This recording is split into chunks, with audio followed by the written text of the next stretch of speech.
인도네시아가 우리를 조금 배반했달까? 실제로 보니까 라팔이 중국산 비행기에도 이쪽을 못 쓰는 이런 이제 모양새가 되면서 인도네시아가 아마 실제로 좀 당황했을 거다. 라팔이 파키스탄 공군에서 이제 격추되는 이 상황이 국제 전투기 시장에서 KF-21 보람의 이제 주목도도 상승으로 이어질 가능성이 있죠. 라팔보다 가격이 저렴하면서도 성능은 대등소이한 KF-21이 떠오를 수 있다고 봅니다. 예, 안녕하십니까. 저는 현재 이제 서울 성북구에 있는 서경대학교에 있는 장교양성학과입니다. 장교양성을 하는 군사학과 최성정 교수입니다. 예, 반갑습니다. 배경부터 한번 짚어봐야 되는데요. 우선 인도 파키스탄이라는 나라는 이제 원래 2차 대전 이후에 여러 나라들이 이제 독립을 했죠. 그 중에서 이제 우리나라 같은 경우는 이념 때문에 분단이 됐습니다. 그런데 이제 인도는 힌두교, 이제 이슬람교라는 종교 문제로 이 파키스탄하고 갈라졌습니다. 어떻게 보면 이제 2차 대전 중에 사실 유대인하고 아랍의 이중 계약을 맺은 나라가 있습니다. 그렇게 해가지고 오늘날 이제 이스라엘하고 팔레스타인의 어떤 그 분쟁 원인을 제공한 장본인이 영국이죠. 인도, 파키스탄도 바로 영국이 장난 때문에 이렇게 분리되었다. 어떻게 생각하면 참 영국이 제국주의 하면서 나쁜 일 많이 했죠. 이제 이번 충돌은 바로 이 두 나라 접경지라고 할 수 있는 그 중에서 이제 인도령 카슈미르에서 일어났는데요. 2025년 4월 22일에 여기서 이제 테러가 일어났습니다. 원래 이 카슈미르라는 곳은 뭐 사람들이 그동안 잘 모르고 있었는데, 우선은 이제 쉽게 얘기하면은 관광지로 굉장히 유명한 데입니다.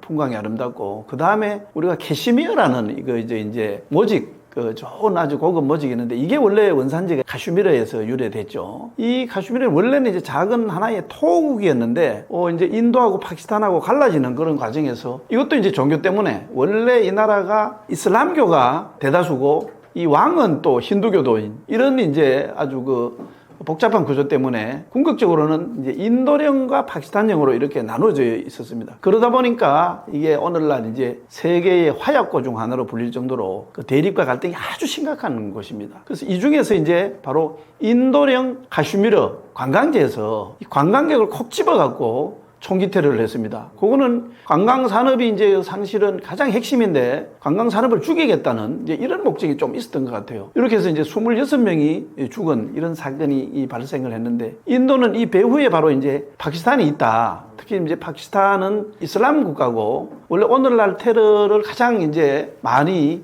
하는 단체나 세력이 이슬람 극단주의 무장단체들이거든요. 그래서 결국은 파키스탄의 어떤 군부하고 선이 닿아서 이런 테러가 일어났다. 이렇게 이제 아예 단정을 하고 보복을 했습니다. 그러나 이제 파키스탄은 이거 우리하고는 무관한 일이다. 이렇게 주장을 하면서 이제 반격을 가했죠.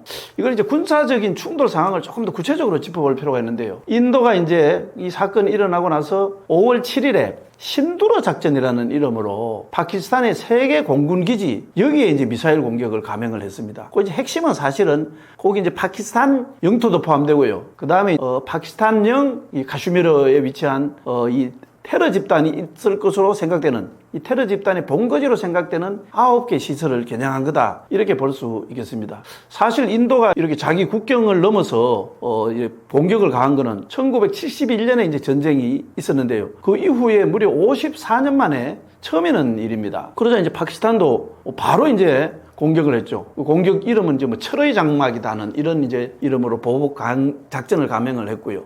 이제 목표는 인도의 공군기지라든지 미사일 저장 시설, 이거를 이제 타격을 했고요. 이 과정에서 이제 특히 인도 전투기 5대가 이제 추락을 했다. 하는데 그 중에서 라팔이라는 이제 전투기 3대, 그 다음에 수호이 Su-30 한 대, 그 다음에 미그 29한대. 그런데 이제 라팔은 프랑스산이고 수호이하고 미그는 구소련이라든지 뭐 이제 러시아산, 이렇게 이제 봐야 되겠습니다. 그런데 이 과정에서 또 이제 민간인 사상자라든지 대규모 피난이 발생하는 이런 상황이 이제 전개됐죠. 이러는 과정에서 이제 단순히 전쟁만 있었던 것도 아니고요. 굉장히 중요한 이제 그 모멘트가 생기는데, 인도가 이제 1960년에 인더스강 조약이라는 거를 파키스탄하고 체결을 했습니다. 이거는 쉽게 말하면 파키스탄하고 인도가 이 인더스 강을 나눠 쓰는데 이거를 인도에서 인더스 강을 막으면은 파키스탄이 물이 부족해지는 이런 거를 해서 이제 서로 나눠 쓰자 이런 조약을 맺었는데 이거를 이제 중단하겠다 이렇게 하자 이제 파키스탄은 또 그 이후에 1972년에 삼나 협정이라는 것을 인도하고 합의를 했는데 이거를 이제 폐기를 했습니다. 이 삼나 협정이라는 거는 1971년에 이제 인도하고 파키스탄이 전쟁을 일으켰죠. 그 이후에 서명된 일종의 이제 평화조약입니다. 평화조약인데 요거를 이제 50년에 걸쳐서 이 평화조약을 근거로 해서 물론 그 중간에 1999년에도 국경에서 크고 작은 이제 충돌이 있고 여러 가지 이제 위기가 있었지 있고 갈등이 있었지만은 이 삼나조약 때문에 그나마 견뎌냈습니다. 그런데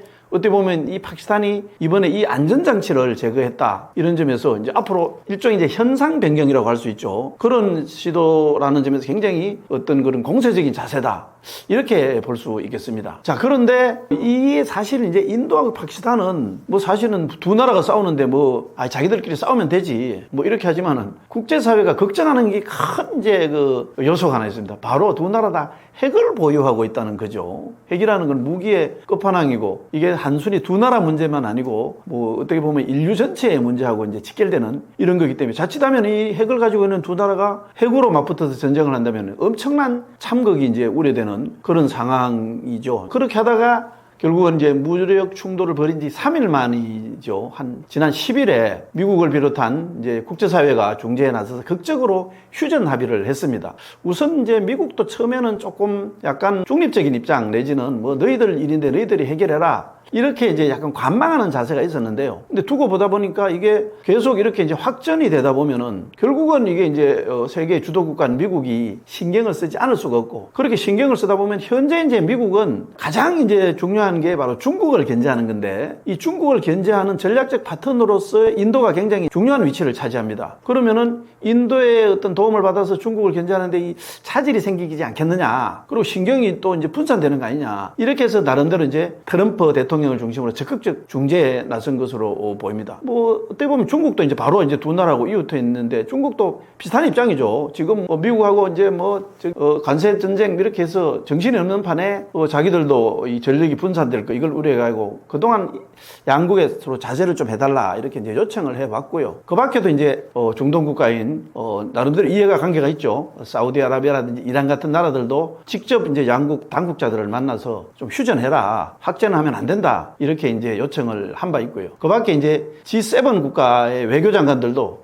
이제 두 나라에게 최대한 좀 자제력을 발휘해 달라. 이렇게 해서 나름대로 직접 대화를 좀 해라. 이렇게 한 바가 있는 게 여러 가지 이제 맞물려서 이렇게 극적 휴전 합의에 이뤘다. 이렇게 보면은 되겠습니다. 이제 그 파키스탄 국방부가 전투기 5대를 이제 격추했다. 이렇게 주장하는데 이 전투기 5대 중에 바로 이제 인도가 최근에 프랑스에서 들어왔죠. 이 최신의 전투기입니다. 이 라팔이 3대나 포함되어 있습니다. 그래서 이게 사실은 진짜냐 거짓말이냐 이제 이런 것도 이제 논란이 있는데 일단 실제로 이제 SNS 같은 데 보면은 전투기 추락 잔해로 추정되는 영상이 올라와 있고 미국 당국자들도 직간접적으로 이거를 이제 확인하는 그런 걸로 볼 때는 거의 사실인 것 같습니다. 이 라팔은 어떤 이제 전투기냐면은 프랑스가 개발한 4.5세대 전투기입니다. 지금 5세대까지 나가 있죠. 4.5세대 전투기인데 여기에 보면 이제 AESA라고 하는데 이게 능동 위상 배열이라고 할 수 있고요. 그에 따른 이제 아주 고도의 이제 레이더가 장착되어 있습니다. 그 다음에 이제 MICA라고 해서 중거리 공대공 미사일, 비행기끼리 전투기끼리 싸우는 그런 미사일. 그 다음에 이제 전자전 시스템 스펙트라 이런 걸 탑재한 아주 최신의 기종이라고 할 수 있죠. 이 라팔을 인도가 어떻게 해서 갖게 됐느냐 하면은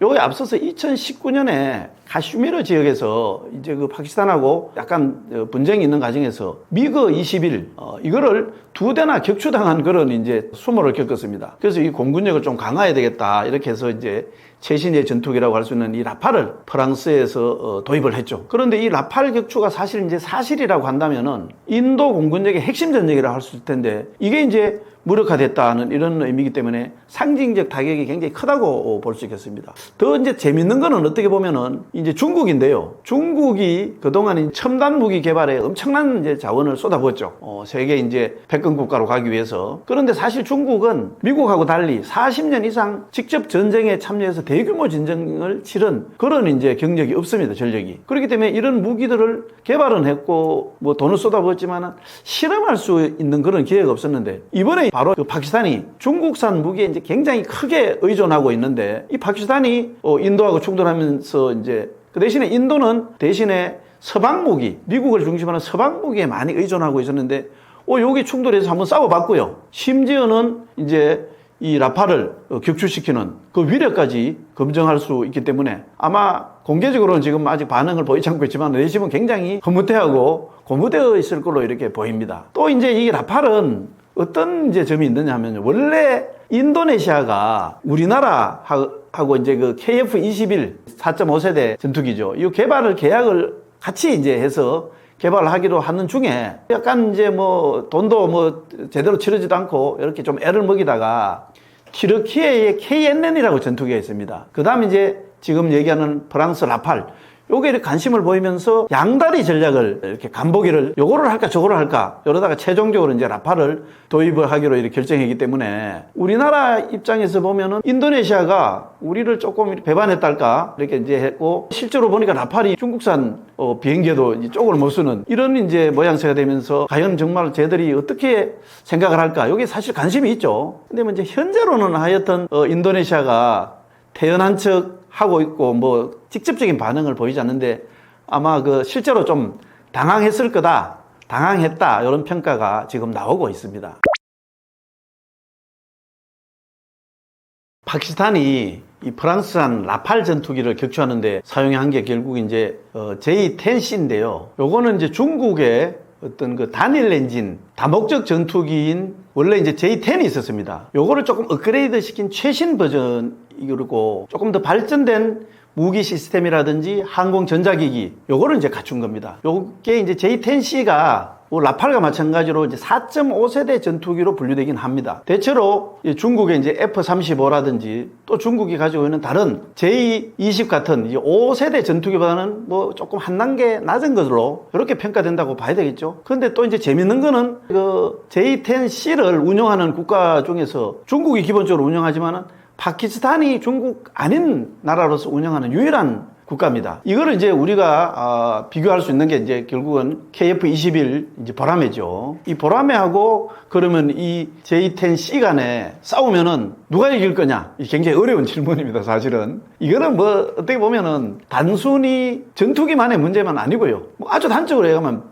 조종사가 얼마나 기술이 있느냐, 조종 능력이 있느냐, 이것도 이제 뭐 해당이 될 테고요. 그 다음에 뭐 예를 들어서 이제 연합작전 같은 거, 뭐 조기경보 체제라든지, 그 다음에 이제 어떤 지형이라든지, 뭐 전자전이 어떻게 지원되는지, 지상지원 자산이 어떤 건지, 이런 게 따라서 다 달라질 수 있다고 봐야 되죠. 그래서 누가 싸우면 누가 이기냐, 이건 정말 어려운 질문입니다. 그렇지만 우선은 이제 기술적으로는 비교를 해볼 수가 있겠죠. 이 기술적으로 비교를 해본다면 KF-21이 그 보라매가 제가 볼 때는 근소하게 앞서거나 뭐 거의 대등한 수준이다, 이렇게 볼 수 있겠습니다. 이 KF-21은 우선 이제 조기경보 체제라든지 데이터 링크라든지 그 다음에 이제 그 전자적 능력 이런 게 따라서 결국은 싸워봐야 알겠지만은 이 KF-21이 갖고 있는 신형 AESA 레이더라든지 그 다음에 항전 장비가 굉장히 큰 강점이라는 점에서 뭐 결코 꿀리지 않는다, 이렇게 보겠습니다. 다음으로 이제 또 비교해 볼 게 있죠. 이제 중국의 J-20입니다. 이거는 명목상 5세대 전투기인데요.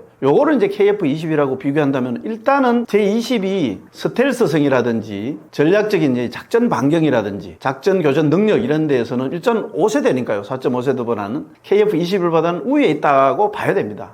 다만 이제 이 J-21은 중국 특유의 그 폐쇄성 때문에 성능이 원래 비공개된 요소들이 많습니다. 그러니까 조금 과장돼 있을 가능성이 있기 때문에 완전히 믿을 수는 없습니다. 대신에 이제 KF-21도 뭐 어떤 현실적으로 보면 어떤 가격 경쟁력이 있죠. 그 다음에 이제 동맹국, 미국이라든지 뭐 이제 동맹국하고 연계되어 있고, 그 다음에 이제 점진적으로 업그레이드 해 나갈 수 있는 도록 처음부터 설계가 되어 있습니다. 그런 게 이제 강점이고요. 그 다음에 이제 결국은 브록 3까지 발전하게 되면은 실제로 경쟁력 있는 5세대 전투기가 될 이 잠재력을 갖추고 있다고 봅니다. 다만 이제 아직까지 사실은 실전 배치되어서 실전에 들어가 본 그런 경험이 없고, 그 다음에 전자기기와 조기 경보기하고 이렇게 통합을 운영을 해봤다든지 이런 게 아직 부족하기 때문에 앞으로 훈련을 더 많이 하고 또 검증을 많이 해서 신뢰성을 이제 축적하고 구축해 나갈 필요가 있다. 이렇게 보시는 게 정확할 겁니다.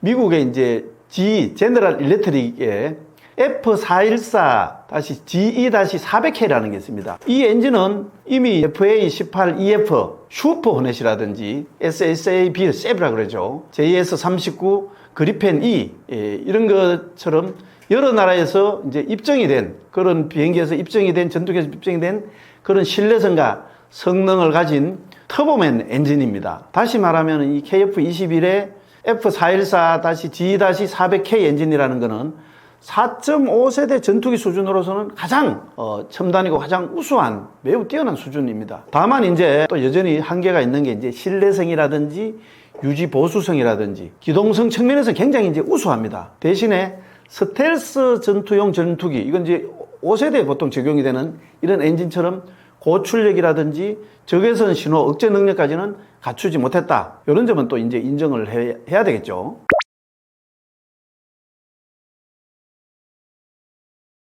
라팔이 파키스탄 공군에서 이제 격추되는 이 상황이 아직까지 확정적이지 않지만은 사실로 확인된다면 국제 전투기 시장에서 어쨌든 간에 그 중국산 전투기하고 싸워서 붙어서 이제 떨어졌다는 이 이미지 타격이 이제 분명히 있을 겁니다. 그 대신에 이제 경쟁 관계라고 할 수 있는 KF-21 보람의 이제 주목도도 상승으로 이어질 가능성이 있죠. 다만 이제 이게 실제로 KF-21의 판매량이 증가할지 이런 거는 나름대로 이제 여러 가지 조건이라든지 변수를 따져봐야 되죠. 먼저 이거를 제가 하나하나 좀 짚어볼 필요가 있겠는데요. 우선은 그러면 판매량이 과연 늘어날까? 요거를 이제 따져보면요. 첫 번째는 이제 앞에서 말씀드린 대로 라팔의 이미지 하락이 대체제 수요로 KF-21이 선택될 가능성은 있습니다. 라팔이 그동안 고성능 전투기로 명성을 쌓아왔지만은 이 격추됐다는 거는 어쨌든 간에 성능이라든지 생존성에 있어서 뭐 어떠한 이유가 있든지 의문을 갖게 만드는 게 사실이죠. 그래서 이 틈을 타서 사실은 이제 라팔보다 가격이 저렴하면서도 성능은 거의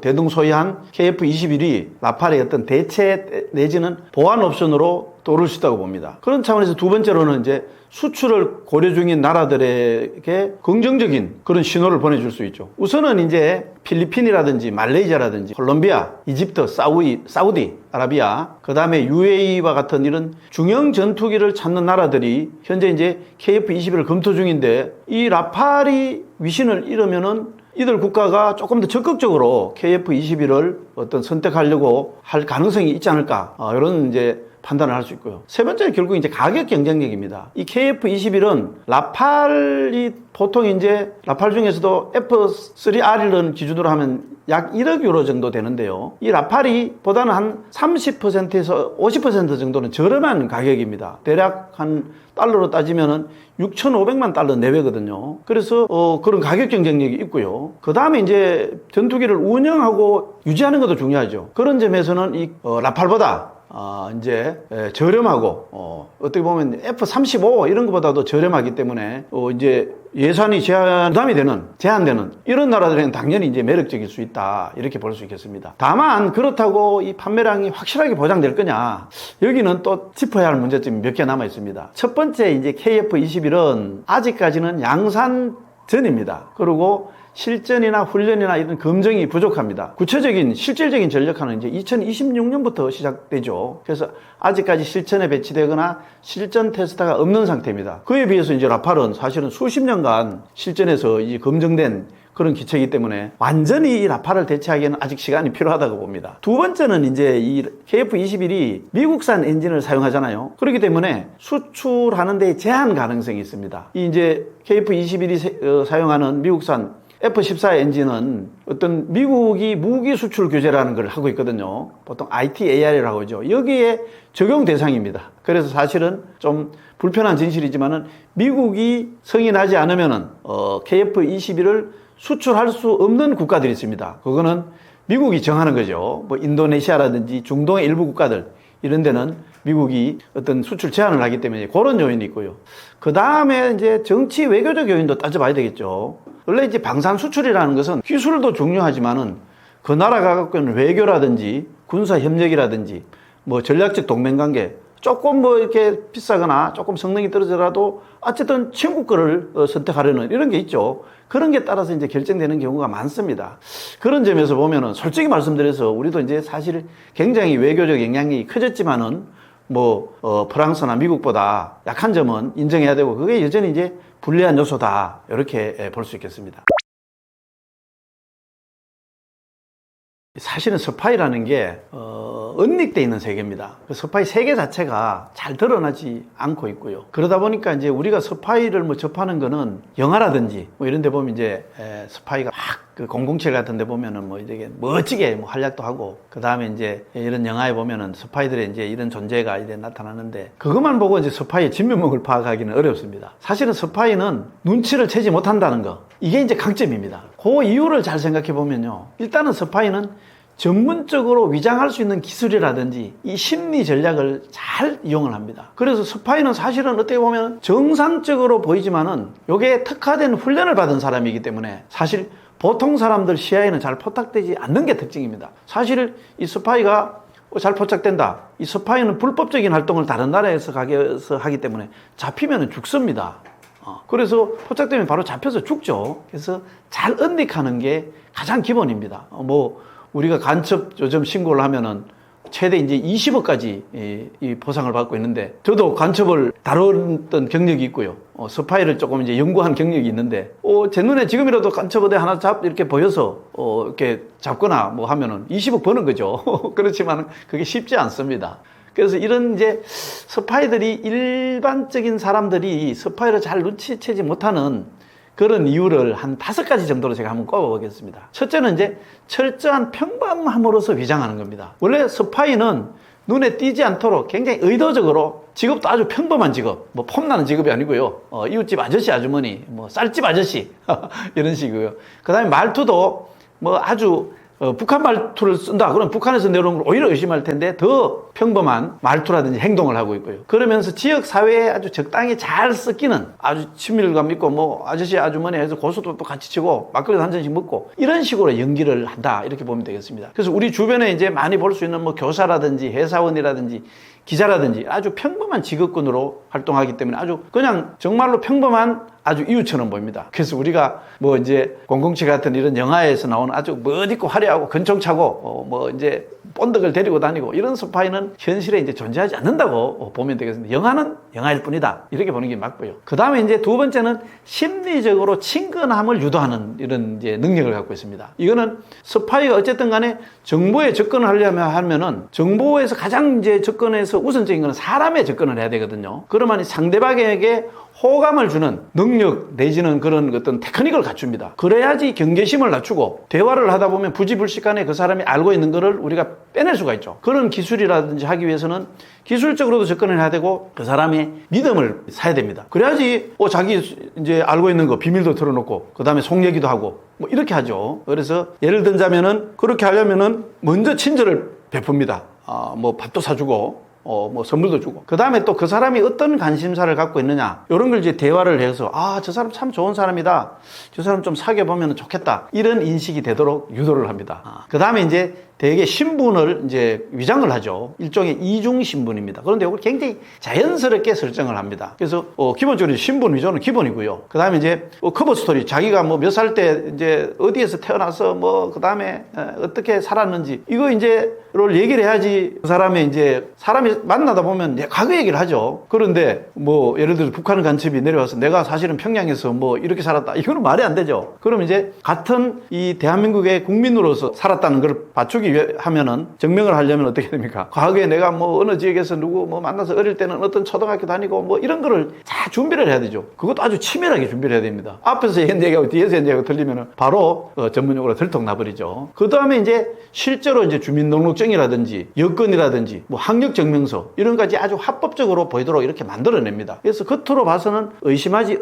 없도록, 굉장히 어렵도록 하죠. 그 다음에 이제 정보 수집을 물론 이제 직접적으로 하는 경우가 있습니다. 예를 들어서 미행을 한다든지 변장을 한다든지 도청을 한다든지 뭐 해킹을 한다든지 비밀 촬영을 한다든지 뭐 훔쳐내는 거죠. 이런 이제 고전적 방법이 동원될 수가 있습니다. 불가피하면은. 그렇지만 이건 굉장히 위험하죠. 그래서 대체로 스파이들은 어떻게 보면요, 일상 대화 속에서 마치 자기는 관심은 여기에 있는데 다른 얘기를 하는 것처럼 하면서 그 얘기를 유도해서 자연스럽게 얘기를 이끌어내거나, 그 다음에 이제 우리 주변에 있는 그 공개된 정보들이 많이 있습니다. 그 사람이 또 생활하는 거 이렇게 보기도 하고 자기가 주변에서 살피기도 하고, 이거를 이제 가지고 있고 기본적으로 자기 지식으로 갖고 있고, 그거를 플러스 그동안 이제 관찰된 정보들이 있죠. 그 토대로 해서 플러스해서 정말 이게 정보가 맞는지 아닌지 크로스 체크도 하고 이렇게 하는 방식을 씁니다. 그러니까 일반 사람들은 정보가 실제로 빠지고 있느냐 이것도 눈치채지 못하도록 그렇게 합니다. 만약에 빠지는 게 눈치채면은 바로 방어를 할 때고 차단을 하겠죠. 그 다음에 이제 다섯 번째로 사전 대응 방지 전략이 잘 숙련되어 있습니다. 이게 무슨 얘기냐 하면은, 스파이가 만약에 내가 감시당하고 있거나 의심당한다 그러면 만약에 이제 이렇게 해서 정말 잡힌다, 이렇게 굉장히 위험하죠. 그러면 바로 행동을 중단하기도 하고요. 그 다음에 알리바이를 만들기도 하고요. 그 다음에 자기한테 해롭지 않은 변명을 적시에 이렇게 딱 제시를 할 수 있도록 이런 훈련을 다 받습니다. 그러면서 일상 행동처럼 보이기 위한 일종의 전문용어로 위장된 목적이라는 거죠. 이거를 항상 준비해 둔다, 이렇게 볼 수 있겠습니다. 그래서 결론적으로 본다면은 스파이라는 것은 보이지 않도록 설계된 존재다, 이렇게 할 수 있고, 또 이 스파이들이 사용하는 수단은 비범한 위장이 아니고 정교한 평범하다, 그렇게 할 수 있고, 일반인들은 그렇기 때문에 스파이처럼 볼 수 없도록 하고 경계하거나 의심할 이유가 없다 보니까 느끼지 못합니다, 스파이들. 우리가 이 보면은 고도의 사기꾼 있죠. 이런 사람들은 오히려 진실된 사람보다 더 진실되게 보이는, 이거하고 마찬가지다, 이렇게 보면 되겠습니다.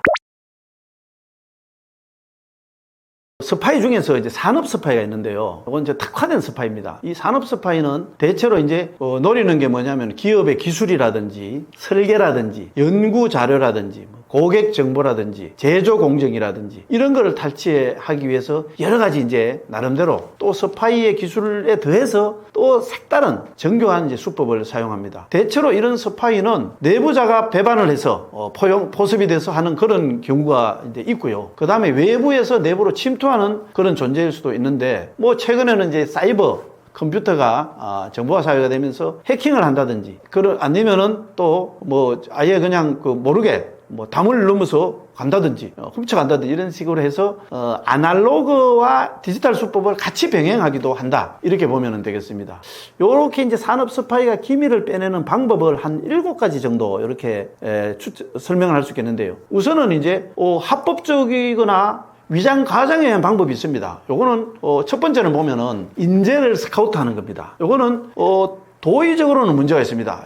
남이 이제 잘 키워놨는데 요거는 이제 데려가 버리는 거죠. 요거는 그런데 우리나라 같은 경우는 직업 선택의 자유가 있죠. 그래서 이거는 어떻게 보면 합법적입니다. 그래서 주로 이제 경쟁사의 핵심 기술을 노하우를 가진 그런 인력을 어떻게 빼내냐면, 돈 더 줄 테니까 우리한테 와라. 그 다음에 해외로 불러가지고 고급 아파트도 주고 이렇게 하겠다. 이렇게 유인해서 이제 이직을 해서 데려가면은 이 사람을 이용을 해서 이제 머릿속에 들고 설계도를 갖고 올 수도 있겠죠. 연구 자료를 갖고 올 수도 있습니다. 그 다음에 소스 코드라든지 클라이언트 리스트라든지 이런 걸 아예 갖고 오게 할 수도 있고요. 아니면은 머릿속에 있는 지식을 빼내가고, 대신에 이런 스카우트 된 인력은 되게 단물을 빨아버리면은 다 바로 파이어 됩니다. 이게 이제 특징적이죠. 그 다음에 이제 두 번째는 위장 거래라든지 컨설팅입니다. 대체로 이제 우리가 기술 자문을 받는다, 이렇게 하면서 이제 접근하는 경우도 있죠. 이제 다른 인센티브를 줄 테니까. 그 다음에 합작 개발을 하는 경우도 있습니다. 그 다음에 이제 투자 제안을 하는 경우도 있습니다. 그런데 사실은 그런 사업적인 목적보다는 어떻게 보면 내부 정보에 접근해서 그들의 기밀을 빼내느라는 목적을 갖고 있습니다. 그렇게 해서 이제 외국 기업이라든지 이렇게 이제 벤처 캐피탈 이런데 이제 접근을 해서 지적 재산권이라든지 우리가 알고리즘 이런 걸 좀 같이 알아야 되겠다, 그리고 기술 검토도 좀 해달라, 이런 식으로 해서 나중에 그걸 결국은 빼가는 겁니다. 그 다음에 이제 그 약간 이제 위험 부담이 있지만은 사진을 촬영한다든지 영상을 촬영하는 겁니다. 그것도 뭐 예를 들어 이럴 수가 있죠. 경쟁사에 이제 견학을 간다든지, 그 다음에 전시회가 열린다든지, 방산 같은 이런 전시회도 열리거든요. 그 다음에 이제 자기가 권위자다, 그 다음에 전문가다 이래서 외부 강연 같은 거를 갈 수가 있습니다. 그 어떤 회사에 같은데. 그렇게 해가지고 가서, 이게 이제, 거기에 있는 기계 같은 거, 이거 좀 한번 참 멋있어 보는데 좀 찍을 수 없겠느냐. 이렇게 이제 찍거나, 아니면 그 과정 자체를 뭐 촬영하거나, 아니면은 이제 모르는 상태에서 드론이라든지, 스마트폰이라든지, 그 다음에 뭐 안경형 카메라 같은지, 이런 걸 통해서 고해상도 촬영을 할 수가 있습니다. 이건 이제 사실 들키지 않아야 되죠. 그렇지만은 뭐 어떻게 보면은 촬영 자체만 가지고는 이걸 이제 처벌할 수 없는 경우가 많습니다. 도의적인 문제가 생기겠죠, 나중에. 그 다음에 이제 사실은 좀 지저분하지만요. 쓰레기통이라든지 이런 거 뒤지는 경우도 있습니다. 우리가 이제 사실은 이렇게 버릴 때 다 파쇄를 하거나 중요한 거는 해야 되는데 이게 좀 귀찮고 하기 때문에 부주의하게 이렇게 그냥 쓰레기통이라든지 폐기물로 이렇게 넘어가는 경우가 많거든요. 그럼 이제 폐지통이라든지 분쇄기에서 처리되지 않은 문서라든지 공장 폐기물 같은 것도 요걸 잘 분석하면은 얼마든지 어떤 그 산업 기술을 알 수가 있습니다. 이렇게 해서 이제 자료를 회수를 하기도 하죠. 뭐 심지어는 이제 라벨링된 프로토타입이라든지 벌어진 회로보드라든지 뭐 테스트 기록 이런 거에서도 목적을 가지고 보면은 단서를 얻을 수가 있습니다. 그래서 요거는 어떻게 보면은 약간 도의적인 건 문제가 있지만은 그럼에도 불구하고 위험 부담이 조금 덜 적고 어떻게 보면은 합법적이다 이렇게 볼 수 있는데, 그 다음에 이제 불법적인 방법, 이게 이제 진짜 방법이죠. 우선은 내부자를 포섭을 해서 돈을 주고 포섭을 해서 이제 기밀을 빼내는 거죠. 이게 이제 가장 일반적이고 위험한 방식입니다. 요거는 내부에 그대로 남아 있는 상태에서 이직을 시키는 게 아니고요, 간첩질을 하라는 거죠. 그렇게 해서 이제 기존 직원, 뭐 경우에 따라서는 퇴직자일 경우도 있습니다. 그게 주로 이제 돈을 주거나 아니면 이제 그 사람들이 가진 약점 같은 게 있습니다. 부채가 많다거나 여자 관계가 복잡하다거나 뭐 이런 것도 있고요. 아니면 이제 정치적 목적 같은 것도 있죠. 뭐 우리가 서로 뭐 동지다 뭐 이런 식으로 해서 이제 접근을 해가지고 그렇게 해서 이제 내부 시스템이라든지 서버에 들어갈 수도 있고요. 그 다음에 서로 이메일 주고받고 이러면서 핵심 자료를 빼내는 겁니다. 요거는 이제 내부자가 일단은 범죄 행위를 저지르는 거죠. 그 다음에 그 범죄 행위를 같이 했기 때문에 외부자도 범죄에 연루됐다. 그렇게 해서 불법적으로 볼 수가 있습니다. 그 다음에 이제 실질적으로 물리적으로 접근하거나 도청을 하는 거 이런 겁니다. 우선은 회의실이라든지 연구실이라든지 사무실 같은데 이제 우선은 뭐 차 한잔 마시러 간다거나 이렇게 침투를 해가지고 거기에 이제 있는 뭐 도면이라든지 회의로득이라든지 슬쩍슬쩍 USB 같은 거 이런 거를 이제 빼올 수도 있죠. 그 다음에 이제 뭐 CCTV 사각지대라든지 뭐 야간에 출입하다든지 청소업체로 위장해서 접근을 한다든지 이렇게 해서 도청기 같은 거를 숨겨둘 수도 있습니다. 그래서 사실 이제 이게 보안이 중요한 이런 데는 반드시 대조청 장치라는 게 있습니다. 그런 거를 해야 되죠. 수시로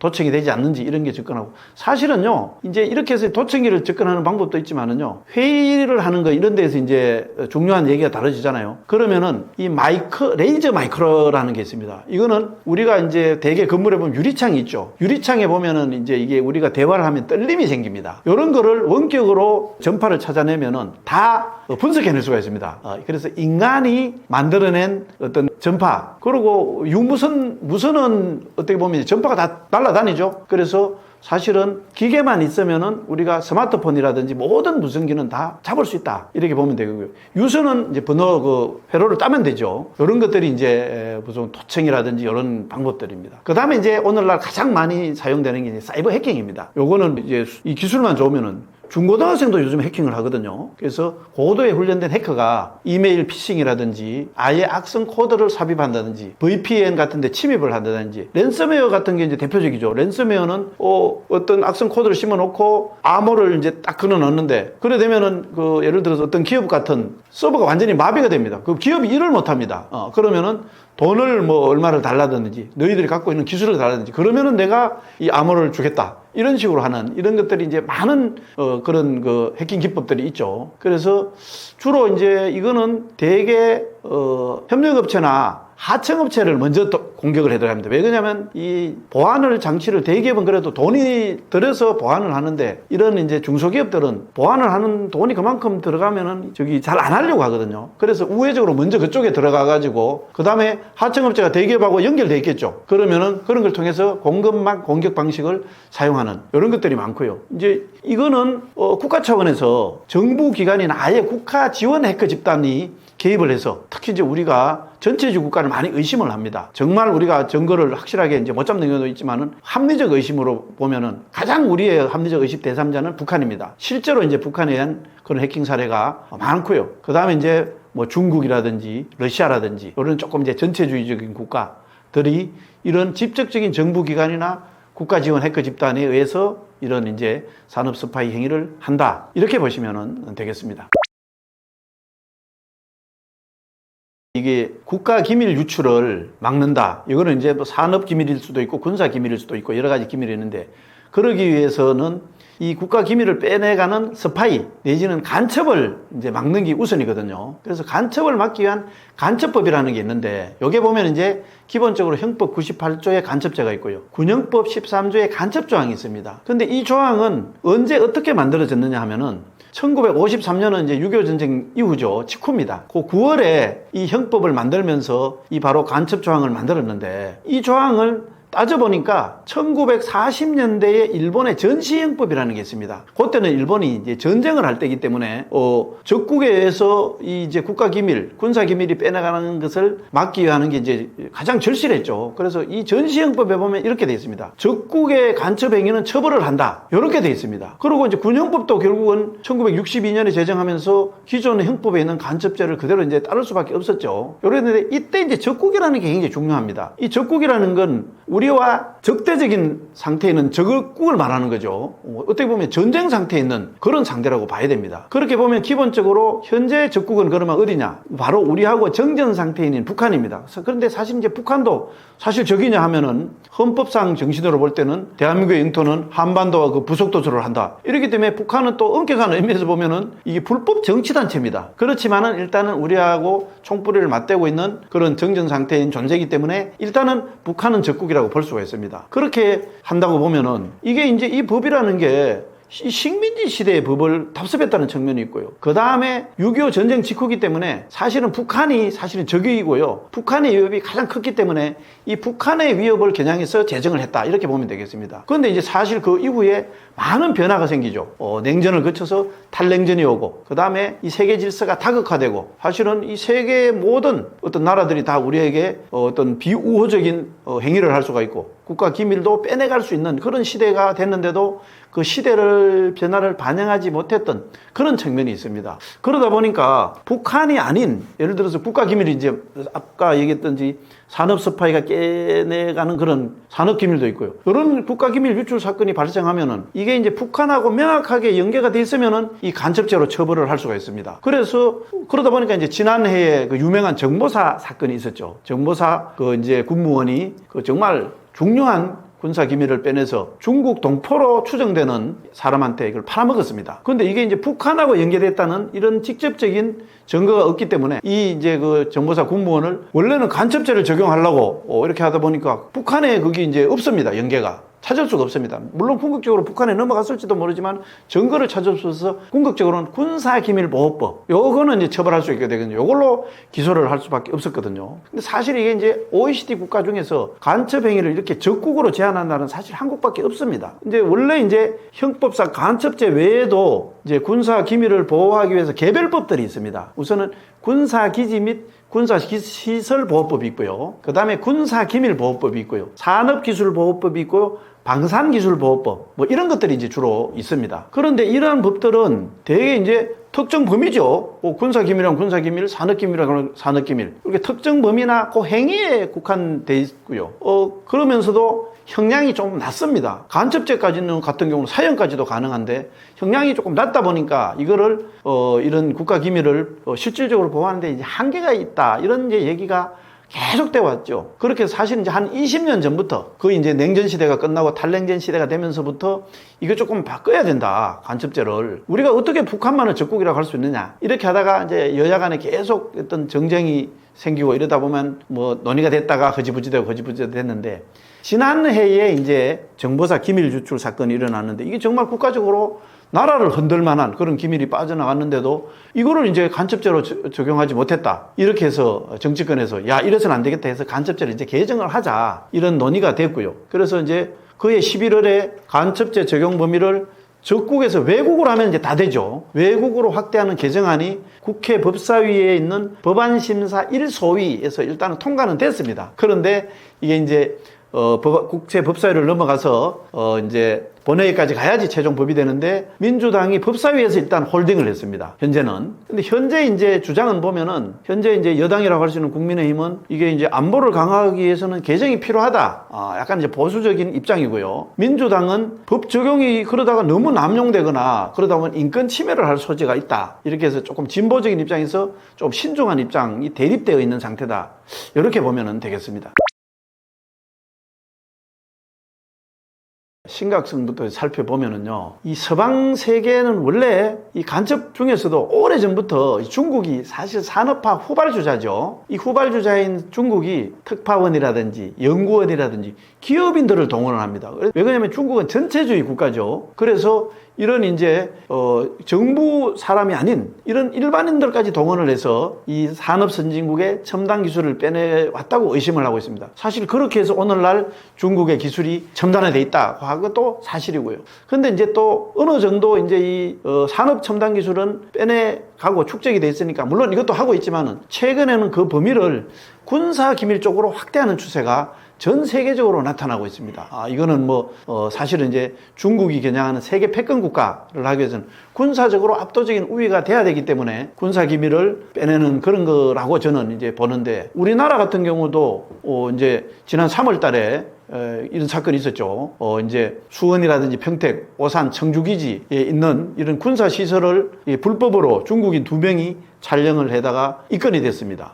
그 다음에 이제 기타 부산에 입항해 있는 미 항공모함이라든지 국정원 건물이라든지 주요 국제공항이라든지 이런 걸 이제 무단한 촬영한 사례가 많았는데, 이걸 이제 최근에 국정원이 발표한 사례를 보면은 이런 사례를 합쳐서 한 11건이나 된다고 해요. 근데 요게 이제 또 재밌는 게 이 경우에도 군사시설을 직접 촬영을 하면은 그나마 군사기지 및 군사시설보호법으로 처벌이 가능합니다. 3년 이하의 징역과 3천만 원 이하의 벌금을 때릴 수가 있습니다. 그런데 이 공항이라든지 이런 건 이제 국가 중요 시설로는 지정은 돼 있는데 이거는 또 처벌할 수 있는 법은 없습니다. 그리고 심각하다고 할 수 있는 거는 앞에서 이제 제가 설명을 드렸지만은 군사 시설이라든지 그 군사 기지라든지 이런 거를 촬영하거나 아니면은 촬영을 하지 않고 무단으로 침입할 수도 있죠. 이런 경우에도 북한에 의한 것이나 북한에 연계된다면은 간첩죄로 적용을 하는데, 그렇지 않다면은 그냥 단순히 군사기지 및 군사시설보호법으로만 처벌할 수밖에 없습니다. 요 이제 중국인이 최종적으로 4월 25일 날 구속 기소됐는데, 요것도 일단은 군사기밀보호법은 적용이 됩니다. 그래서 구속을 시켰는데요. 대신에 이것도 역시 간첩죄로는 적용하지 못합니다. 북한과 연계됐다는 거나 북한에 의한 것이라는 걸 직접적으로 증명을 하지 못했기 때문에요.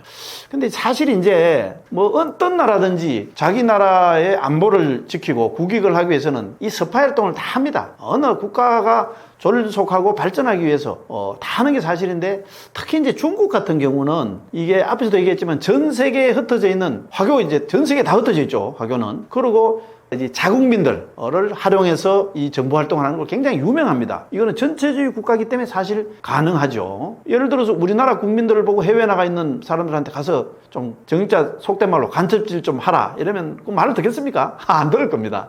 그렇지만 이제 중국은 어느 정도 가능을 하죠. 실제로 보면요, 중국에서 2017년에 국가정보법이라는 것을 만들었는데, 여기에 보면은 이렇게 규정되어 있습니다. 모든 조직과 시민은 국가의 정보 활동을 지원하고 돕고 협력해야 된다. 이렇게 규정이 되어 있습니다. 대신에 그 대신에 이제 중국에는 반간첩법이라고 있는데 그거는 굉장히 이제 엄격합니다. 바로 이제 국가 안보나 이익과 관련되는 문건이나 데이터 이런 거를 취급이나 주고받아도 간첩으로 처벌받고 있습니다. 그래서 제가 가까운 사람들한테 그런 얘기를 많이 하는데, 중국 여행할 때 아주 주의를 해라. 자칫하면 귀에 걸면 귀에 걸이고 코에 걸면 코걸이다. 무심코 사진을 찍었는데 이게 국가 안보와 관련된 이익이다. 이렇게 해서 그냥 반간첩으로 엮을 수도 있다. 이렇게 하고 농담 같습니다. 저는 당분간 중국을 안 가야 되겠다. 이런 생각까지 하고 있습니다만은, 문제는 이제 이렇게 이제 중국이 앞에서 군사시설 같은 거 찍죠. 사실 이게 이제 큰 게 아닐 수가 있어요.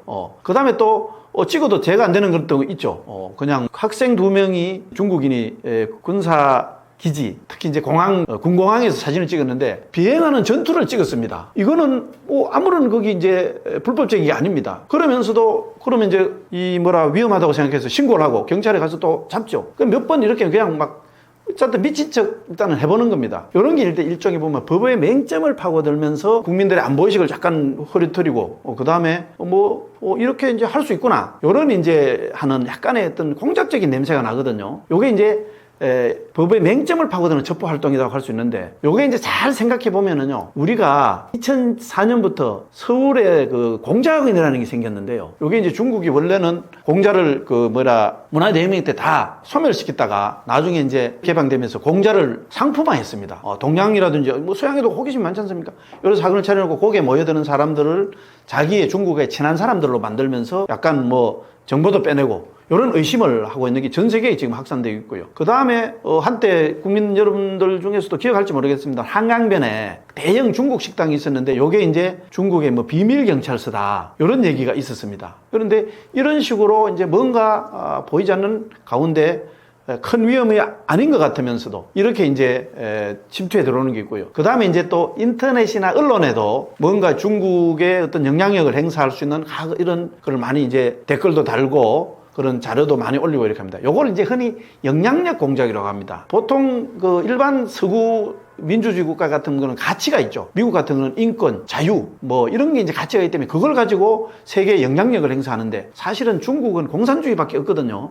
그렇기 때문에 나름대로 중국의 영향력을 행사하기 위해서 세계에서 영향력을 행사해서 이런 거를 부지불식간에 하는 이런 영향력 공작이 있고요. 그 다음에 특히 이제 또 우리가 주의해야 될 게 일단 일종의 군사 전략의 일환인 회색지대 전술입니다. 어떻게 보면 이런 첩보 활동도 다 이 일부분에 불과하다고 보면 됩니다. 약간 얘기가 옆으로 나갑니다만은 중국은 2003년에 중국 인민해방국 정치공작조례라는 거를 발표를 했는데 여기 보면은 일종의 여론전, 심리전, 법률전 이렇게 해서 이걸 3전 전략이라고 합니다. 그래서 이거는 싸움이 하지 않고 싸우는 그래서 이건 궁극적으로 이제 자원이라든지 영향력, 영토 이런 거를 확보를 하기 위해서 군사력은 가급적 줄이고 쓸데없이 소모해서 군사력 하지 않으면서 이제 자기가 중국이 생각하는 그 공격 주체라든지 의도를 숨기면서 뒤통수를 치는 겁니다. 상대방을 타개하는 방식인데요. 이 전술은 다양한 비군사적 방법이 계속 혼재되어 있는 현대전에서 일종의 이건 이제 하이브리드전이라고 하거든요. 이거는 이제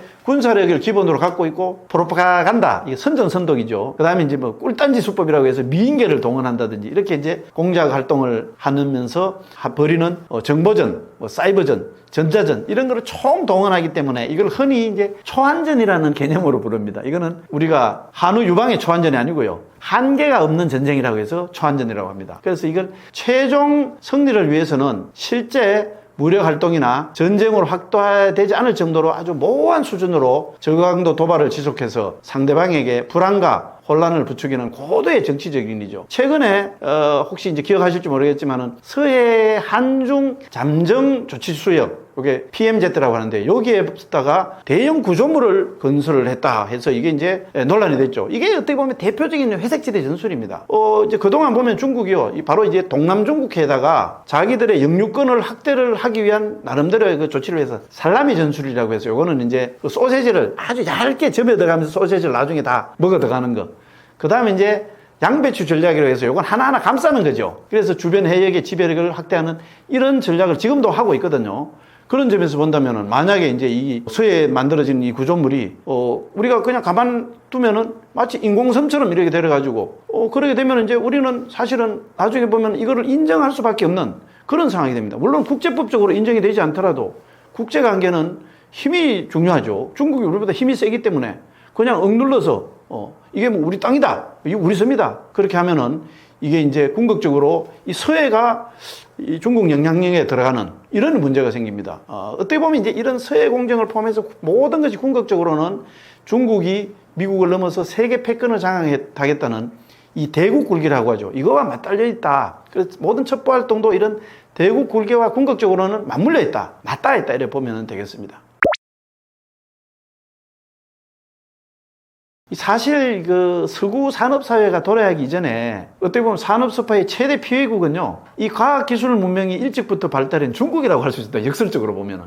왜냐하면 중국이 이 4대 발명품이라고 하죠. 이게 보면 종이, 화약, 나침반, 인쇄술, 이거를 원래 중국이 갖고 있었습니다. 이게 이제 아랍을 거쳐서 유럽에 전파돼가지고 이게 이제 오늘날 서구 과학기술 문명의 토대가 됐죠. 그런 점에서 볼 때는 오늘날은 이제 중국이 역으로 서구 산업 선진국을 대상으로 산업 스파이 활동을 가장 활발하게 전개하고 있다는 점에서 보면은 정말 아이러니죠.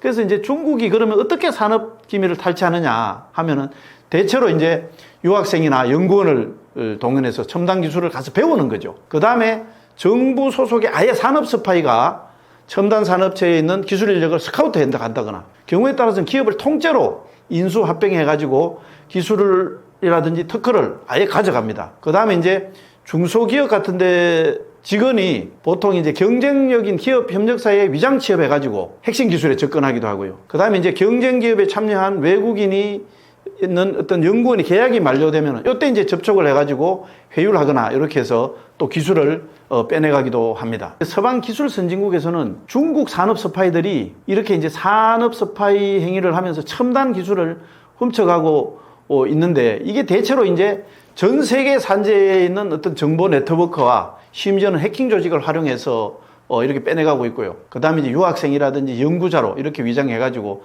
대학 연구실, 연구기관 등에서 이렇게 함락을 하고 있다고 보고 있기 때문에 중국 산업 스파이 경계령이라는 것을 발동을 하고 있죠. 사실 이제 우리나라도 매년 적발되는 해외 첨단 유출 기술 중에 한 70%가량이 중국입니다.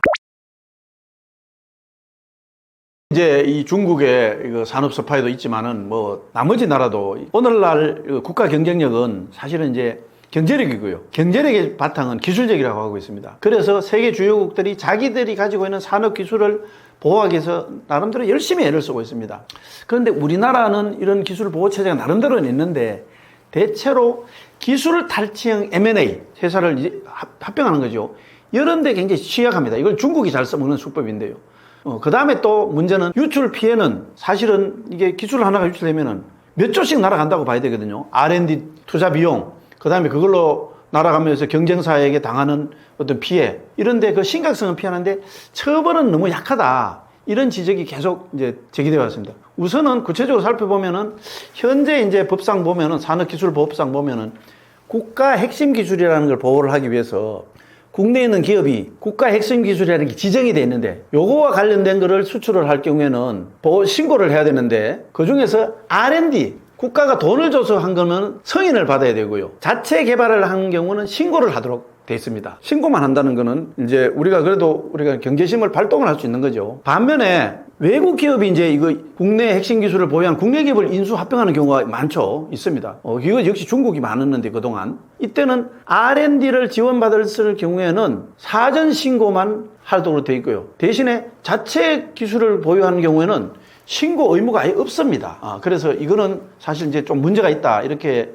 보기 때문에 해외 인수를 합병하는 경우 이게 실제로 우리 국부가 유출되는 거죠. 그래서 이거는 사실 기술 수출이나 똑같다 이렇게 봐가지고 그 중에서 특히 국가 R&D를 지원받을 경우에는 반드시 사전 승인을 받도록 하고 만약에 설령 자기 돈 들여서 자체 개발하는 경우에도 궁극적으로 이게 국부가 나가는 거기 때문에 사전 신고를 할 수 있도록 이렇게 이제 산업기술보호법을 좀 개정할 필요가 있다. 이렇게 이제 생각을 하고 있고요. 그 밖에도 현재 이 산업기술 유출하고 핵심 기술 유출하고 해외 유출할 때는 동일한 처분 기준이 돼 있습니다. 그래서 최소한 이 해외 기술 유출은 조금 더 어떤 이상 최소 형량 이런 걸 이제 설정을 하고요. 그 다음에 이제 우리가 보면은 영업 비밀 같은 것도 해외로 유출하는 경우가 있거든요. 요거는 아직 처벌 기준이 없고 처벌이 없는데 이런 것도 좀 처벌 기준을 마련해서 강화할 필요가 있다. 이렇게 생각을 합니다. 이제 문제는 특히 앞에서도 한번 말씀드렸지만 이제 우리나라 산업기술보호와 관련된 처벌법으로는 산업기술보호법이 있고요. 방산기술보호법이 있습니다.